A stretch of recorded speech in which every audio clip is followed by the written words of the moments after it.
Hello, हाय दोस्तों, नमस्ते, प्रणाम। मैं मनीषा यादव अपने यूट्यूब चैनल अवधी गीत 4665 में आप सभी का स्वागत करती हूँ। आज एक विवाह गीत गाने जा रही हूँ, जैसा होगा कमेंट में ज़रूर बताना। धोबइन के दातावा में झलकी बाती सिया, मोहि गाए राजवा के पूत जी।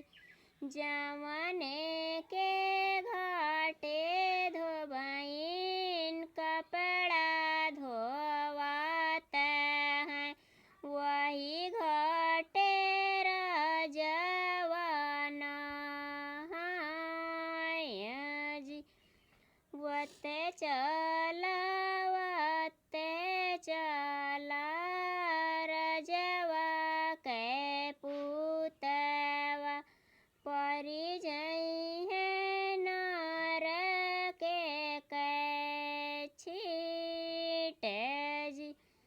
तोहरे के लेके धोबइन, तोहरे के लेके राजा नर के छीटिया, मोरे लेखे तेरा गुलाब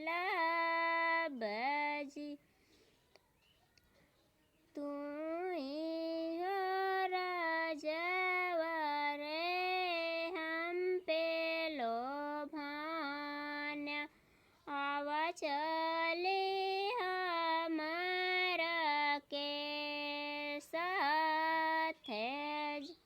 एक बाना गाइले दूसरे बाना गाइले, तीसरे में होई गाए साँझ जी।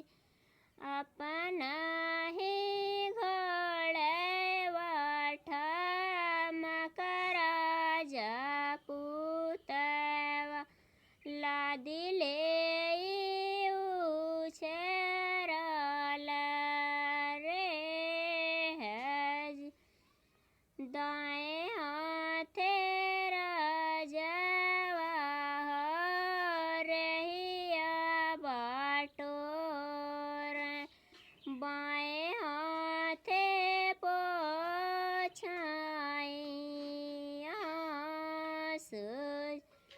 राजवा के घरवा जनम मोरा भइल, परी गए धोबइन के साथ जी। जैसा होगा कमेंट में ज़रूर बताना।